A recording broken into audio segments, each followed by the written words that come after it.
When you're raised in Hell's Kitchen, you're bound to have a little devil in ya. Welcome to WatchMojo, and today we'll be reduxing our comic book origins of Daredevil, the man without fear.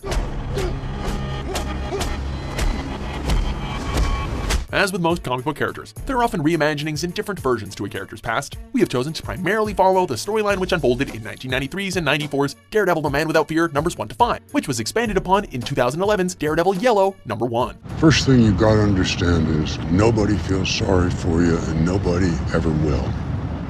Because when it comes to being born lucky, you won the friggin' lottery.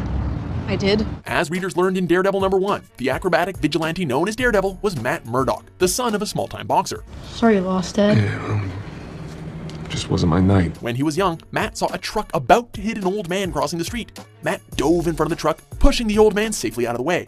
In the chaos, chemicals from the truck spilled out onto Matt, causing him to go blind. I can't see! I can't see! However, those same chemicals also gave him heightened senses, which more than compensated for his lack of sight.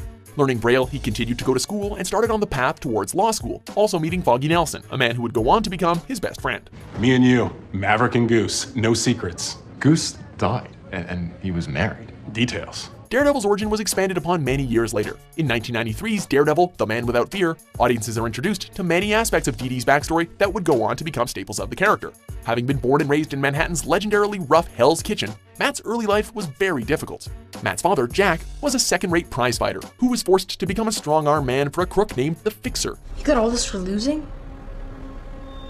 Sometimes, even when you get knocked down, you can still win. This ultra-bad news dude threatened to kill Matt if Jack didn't do what he said. Jack only wanted for his son to get out of Hell's Kitchen. He made Matt promise to do well in school and to not get into fights, telling him to ignore the ironic taunts of Daredevil from his schoolmates.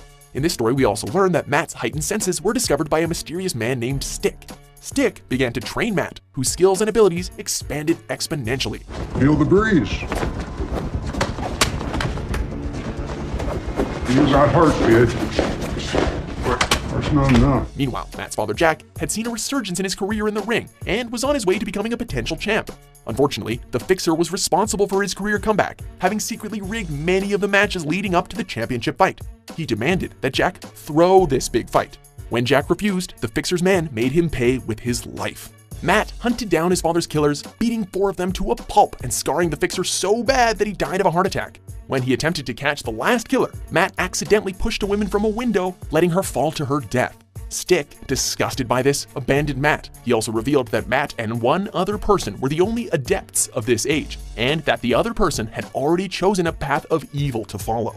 A few years later, in law school, Matt met that other person, a fascinating young woman named Elektra. Is it yours? It is. Until we get caught. The daughter of a wealthy man with connections, she became as drawn to Matt as he was to her, and a relationship developed. But Elektra had a very dark side, and Stick returned to warn Matt about her. That really didn't matter in the end, as Elektra broke things off of her own accord to keep Matt safe, as she had begun to develop genuine feelings for him. I win. In the first round, baby. We're just getting started. At the same time, things were getting a lot worse in Hell's Kitchen. A vile, ruthless leader known as the Kingpin had taken over, stopping at nothing to boost his profits, including child slavery. Now a promising lawyer, Matt had paid a visit to his old neighborhood and discovered a teenager named Mickey living in his father's abandoned gym. They developed a friendship, and when Mickey was kidnapped by associates of the Kingpin, Matt went after them. Having continued to develop his senses, he was able to track her and rescue her, laying waste to the Kingpin's #1 assassin along the way. Tell me. Who does he work for? I can't. I want a name! Fisk! Wilson Fisk! After this adventure, Matt knew his place was back in Hell's Kitchen. He and his law school roommate, Foggy Nelson, set up an office in the neighborhood, and Stick even gave Matt his blessing.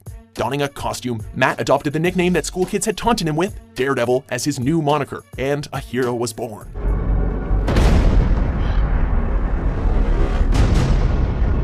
A few small additions and changes have been made to Daredevil's origins since the 1990s. In the 2011 miniseries Yellow, a few details emerged that are worth mentioning. For example, after Jack Murdock refused to throw his fight, signing his own death warrant, he gave Matt his favorite yellow robe. It was this robe that formed the basis of Daredevil's first costume, which was yellow and red. In addition to this, Matt also tried to let justice take its proper course with his father's killers. It was only when they beat the system that Matt took matters into his own hands and became Daredevil. As one of Marvel's most popular and distinctive characters, it's only natural that the man without fear should make the leap from comics to other media. Although the 2003 film adaptation was met with a mixed reception, Old Hornhead has been much more warmly received on the small screen. Are you a fan of the fearless hero they call Daredevil? For more awe-inspiring comic book origins and top 10s published every day, be sure to subscribe to WatchMojo. Давай, быстрее!